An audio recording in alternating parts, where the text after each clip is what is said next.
Hello, welcome back to our channel. Today I'm going to show you how to change the currency on Zoho Books. Whether you're working with international clients or need to update your account due to relocation, this guide will help you make the changes smoothly and efficiently. First, open your preferred web browser and log into your Zoho Books account. Enter your usual credentials, and once you're in, you'll see the dashboard. This is your central hub, where you can view all your financial activities at a glance. Next, let's access the settings. Look for the settings option, usually located in the top right corner of your dashboard.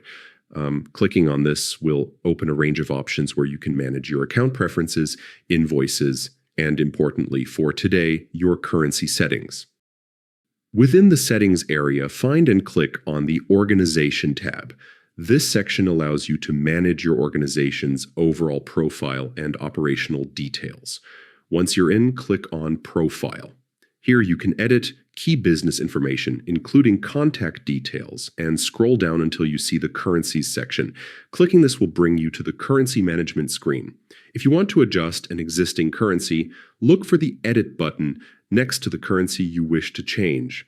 Click it, make your modifications, such as updating rates or other currency-related settings, and remember to click Save at the bottom of the screen. This ensures all changes are finalized and applied correctly.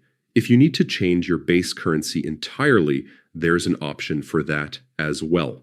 Click on Change Base Currency, select your preferred currency from the list provided by Zoho Books, and then hit Save again. This step is important because it updates your organization's base currency throughout the system, ensuring all reports, invoices, and transactions reflect the correct currency. And that's it. By following these simple steps, you've successfully changed your currency settings in Zoho Books. This makes managing your finances for international transactions much easier and more accurate. Thanks for watching, and do not forget to like, share, and subscribe to our channel for more helpful Zoho tips and tutorials.